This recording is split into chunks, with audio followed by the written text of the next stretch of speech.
Hemant, you've been looking at the value of information to businesses, how they use it, how they collect it, how they manage it. And this has been, you've been doing this for well over a decade. Mm-hmm. What does big data, how does big data change this picture? All right. So big data has some really interesting characteristics, and I'm going to talk about four things: size, format, age, and discovery of data. So first of all, look at size.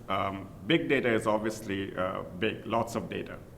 And that means not simply lots of millions of observations, but that we have today hundreds and thousands of information attributes about each object being observed. Mm-hmm.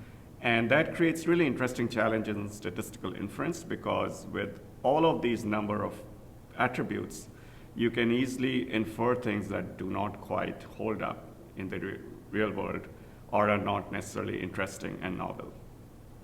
The second aspect is the format of the data we work with.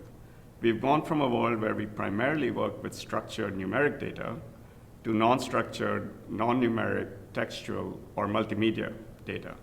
And so that comprises text, image, videos, animations, and so on.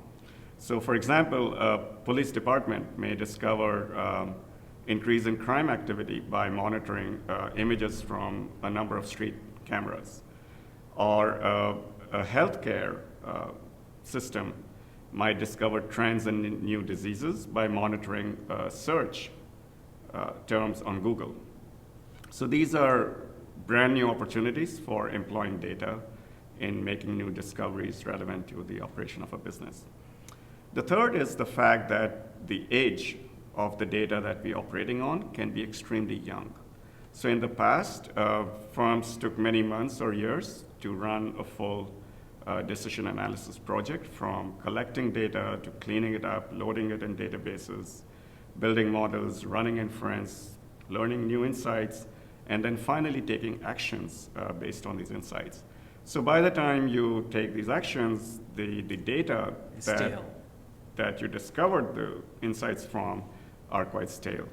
And today we've collapsed that cycle time of analysis down to minutes, days, and on many occasions, even real-time data.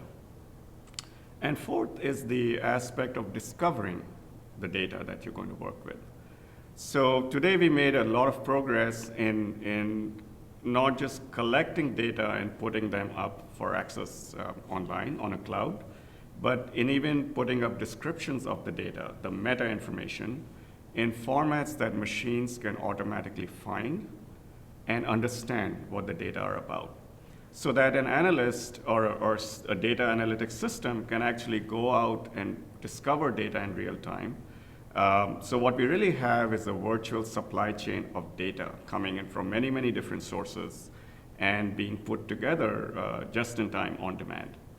So collectively, these four things, the size, format, age, and discovery, give us a world of data analytics that simply wasn't there even 10 years ago.